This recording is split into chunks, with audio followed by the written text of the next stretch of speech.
తమ్మా అన్న నువ్వు ఎక్కిలు పోవాలంటే నేను చెప్తే ఒకటే మార్గం చెప్పు. ఎక్కిళ్ళు పోవాలంటే కక్కింది తాగలరా, అదే తగిన మందు. సరే అన్న నువ్వు పోయే ఇక. నిన్ను మా అన్నవాడి నాకు ఎక్కిలు వస్తున్నాయని చెప్తే నువ్వు కక్కిలు తాగాలి ఇవి తాగాలంటున్నావు. సరే అని పో ఇక నువ్వు పోయే. పోతారా మంచి ముచ్చట సమాజంలో అవనికి పని చేయదురా. పోయే నువ్వు పో.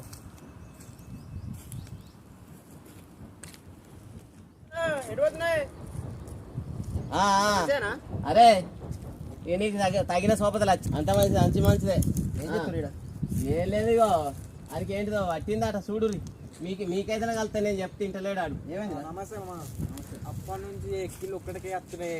ఎందుకు ఏమైంది ఏమో తెలుస్తలేదు. ఎక్కిళ్ళు అంటే ఎక్కిళ్ళు వస్తున్నాయి, అది అగ్గుతలేవు, సడన్గా వస్తున్నాయి. మళ్ళీ ఎక్కిళ్ళు పోతలేవు, ఎక్కిళ్ళు పట్టినాయి. ఏమి బాగా పట్టినాయి ఎక్కిలు.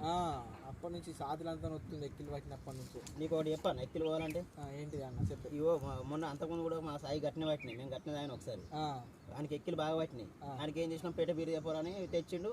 పేరే ఒకటే దెబ్బకేనాయి. ఎక్కిలు పోవాలంటే పెట్ట బీరు తెచ్చుకొని తాగాలి. పెట్ట బీరు తెచ్చుకొని తాగాలి. ఒకటి దెబ్బ పోతాయి అది. సరే నిజంగా పోతాయి.